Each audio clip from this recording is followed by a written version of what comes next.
کل سے تمام سرکاری اور نجی اسکولز بند کرنے کا اعلان کر دیا گیا۔ اسکول 17 نومبر تک بند رکھے جائیں گے۔ تفصیلات کے مطابق وزیر تعلیم رانا سکندر حیات نے اپنے بیان میں کہا کہ اسموگ کے بڑھتے اثرات کے پیش نظر تمام اضلاع میں اسکولز بند کر رہے ہیں۔ فیصلہ اضلاع کی جانب سے موصول ہونے والی شکایات کی روشنی میں کیا گیا۔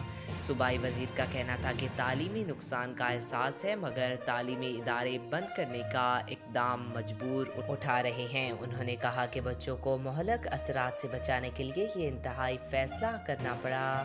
تاہم آن لائن تدریسی میں مشکلات کے پیش نظر متبادل اسٹریٹجی جلد لا رہی ہیں۔ رانا سکندر حیات کا کہنا تھا کہ بھاول نگر، بھاولپور، رحیم یار خان، ڈیرہ غازی خان، جام پور، کوٹ ادو، لیا، مظفر گڑھ، تونسا، چنیوٹ، فیصل آباد، جنگ، توبہ ٹیک سنگھ، گجرانوالہ، نارووال، سیالکوٹ، گجرات، حافظ آباد، منڈی بہاولدین، وزیر آباد سمیت پنجاب کے تمام سرکاری اور نجی اسکولز 17 نومبر تک بند رکھے جائیں گے۔ وزیر تعلیم پنجاب نے کہا کہ عوام کو بھی شعور کا مظاہرہ کرنا ہوگا، اپنی گاڑیوں کی فٹنس یقینی بنائیں۔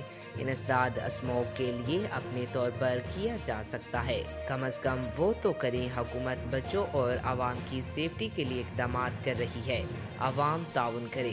آج تک کے لیے اتنا ہی۔ مزید ایسی معلوماتی ویڈیو دیکھنے کے لیے چینل کو سبسکرائب کریں۔